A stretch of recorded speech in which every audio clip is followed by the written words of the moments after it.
is the impact that we're having on the city. This is the impact that we're having in the state. The research has been done. The numbers are there. And now they have an instrument, a tool that they can use to do that.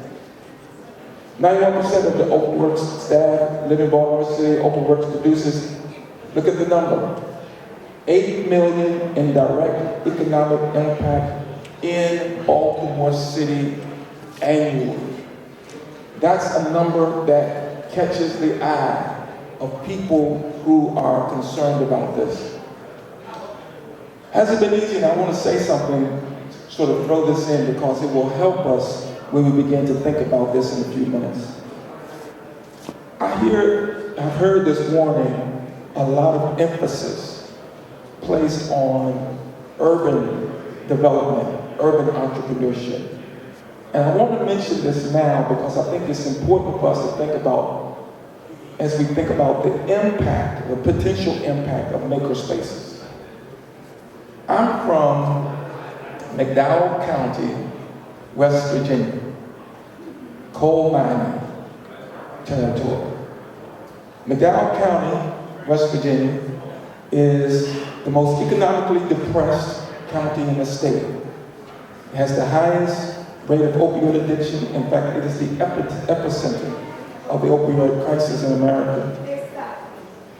Highest opioid addiction rate, highest suicide rate, failing school system, abandoned buildings, all of the ills that you would find in Baltimore City. It's very racially, demographically different because many of the African American community moved away as the coal mines began to not employ. But the issues are the same.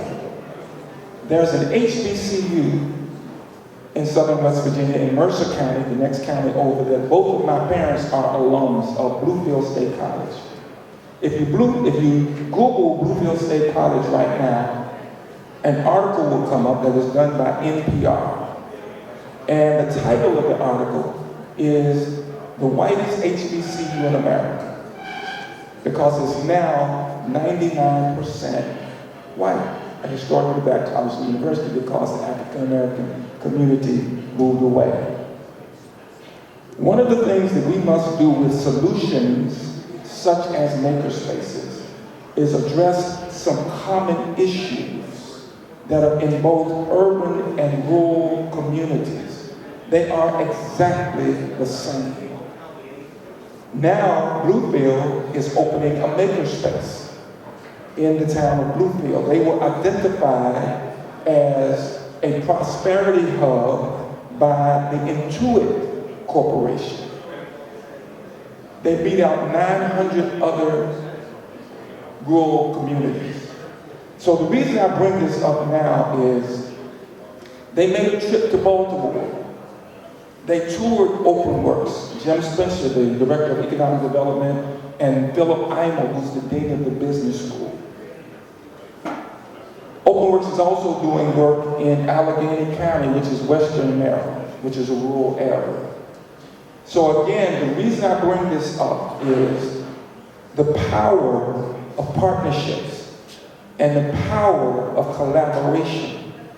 Yes, we have issues in urban areas, but they are exactly the same issues that exist in rural areas. Bluefield State flew me to Bluefield, into the school small airport. I talked to the faculty, I talked to the staff, I talked to the city officials. I could bridge that divide because I grew up there. Regardless of what the divide is and whatever the divides are in the country, we still have common issues. Makerspaces and this kind of information that we're able, as this whole movement sort of evolves and grows, we have to begin to use this movement, this kind of information, this kind of data to bridge gaps. And I wanted to throw this in now because it informs the next stage of our research. This is the year 2. We're in year 3 now. So Open Works puts $8 million in direct economic impact in Baltimore City annually. OpenWorks produces $9.9 million in direct impact in the state annually. So now when you approach your congressperson, your senator, the governor, you approach them with some real numbers. And you're able to say, look, we are having an impact where we are. There are examples of what we can do. Now this is happening at the same time when some models have not survived. Oh boy, I'm blanking on the name, but Under Armour. Yes, the Foundry, thank you. The Foundry. They closed their doors in January. They're gone, they're not there. That was a for-profit model. And had Sagamore Development, Under Armour funding behind them. One day you look at the website and the message was, come get your belongings. We're closing. But OpenWorks is putting millions on the bottom line of the city and the state while others are closing the doors. What are they doing? What's happening differently there? OpenWorks is a national leader in diversity. The board, the staff, 50% women and people of color on the board and the staff. And now, some people will say it's in Baltimore City. There are some organizations in Baltimore City that are not diverse. So it's not just being in Baltimore City. They have been very, very intentional about being diverse and being inclusive. They have taken specific steps in order to do that. Have they made mistakes along the way? Yes. But they've always been willing to have the conversation and to sort of self-correct so that they could continue to build community. 4 things bubbled up during the course of this research. The themes were community and belongingness. The people inside the space really value the community that has developed in the space. It's not all sameness because you have the creatives, you have the hacker community, you have the traditional woodworkers, metalworkers, but they have formed community that everybody values, and they are very vocal about what that community means to them. Space. There's a language in the literature, playful ingenuity. We need a space where we can just play and be creative. So, community, space, access. We need to lower the barrier of access to these tools, and of course cost. Those were the 4 things that were very valuable to the OpenWorks community. So when it comes to diversity and inclusion, this year our research is focused on developing a trust framework. I just returned from the Economic Conference for Innovation and Entrepreneurship at the University of Peloponnese in Kalamata, Greece. They are wrestling with the same issues.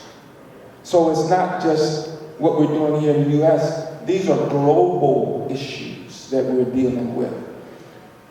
Trust becomes that relational competence pillar that we need to develop to be able to have the conversation. How can I go to southern West Virginia, McDowell County, Mercer County, and talk about collaborating economically unless we have an honest conversation and begin to trust one another?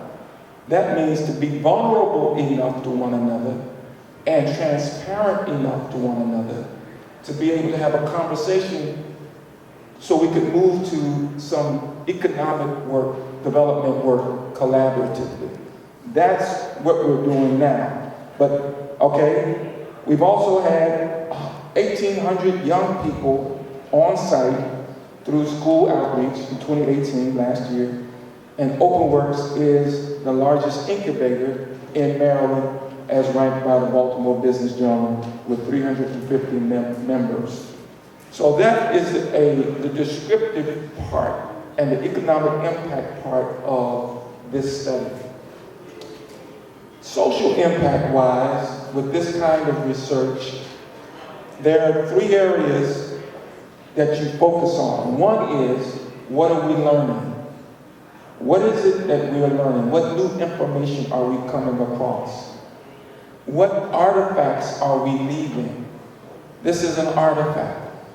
We need to leave artifacts every step along the way as we build, so that we won't repeat. We become a learning community and don't repeat some of our mistakes. And what are the institutional collaborations that are happening? That will help us, if we do those 3 things, that will help us communicate our social impact as we are conducting research. Greater spaces, greater places, and continuous improvement. So as we develop these artifacts and do this research, these are the recommendations that we left with OpenWorks at the end of this process. Develop goal setting, data design, and assessment. Because these spaces are new and there's such a wide range in terms of describing them, this is a large makerspace. OpenWorks is a large makerspace, but the average makerspace is probably between 500 to 2,000 square feet.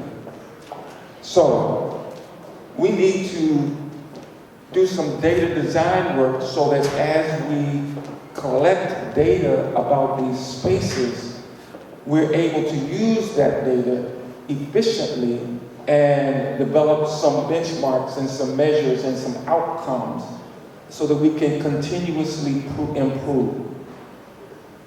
That's an ongoing process of assessment.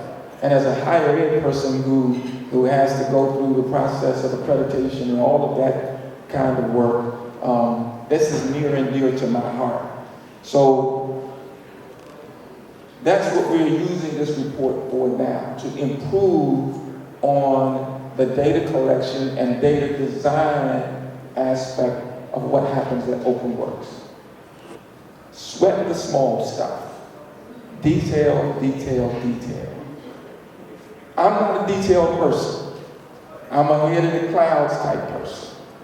My wife and I have been together since freshman year in college, and she's put up with that for all of these decades. She's the detailed person, but she keeps me on track.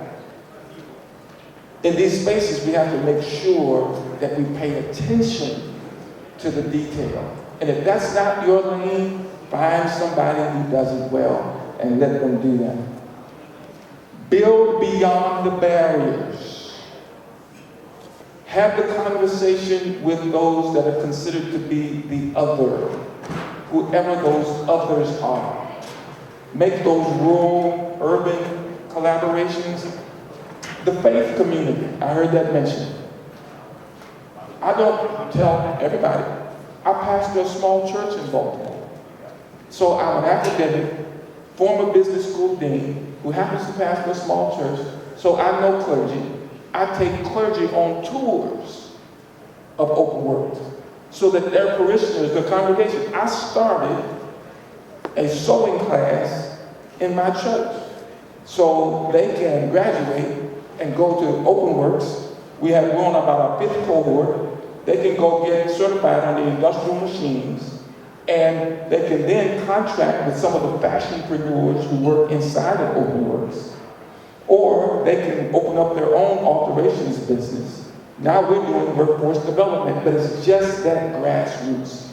We did data collection, boots on the ground data collection in the area around the university when we got started. That's what won us the award in the first year.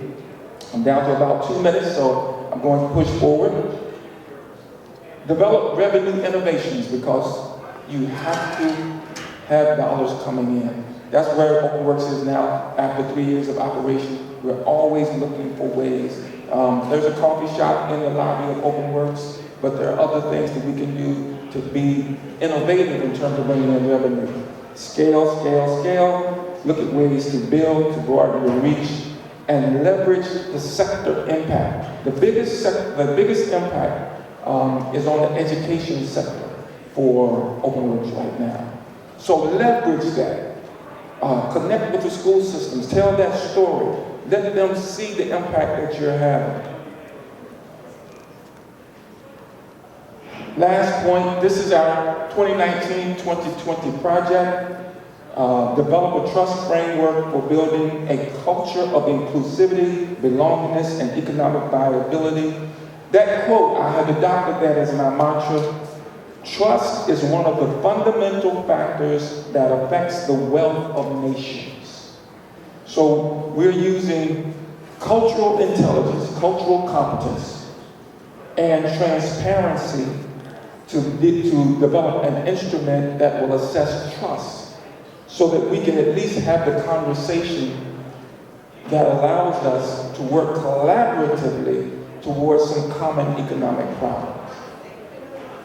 I hope that you got something out of the information I shared. Thank you.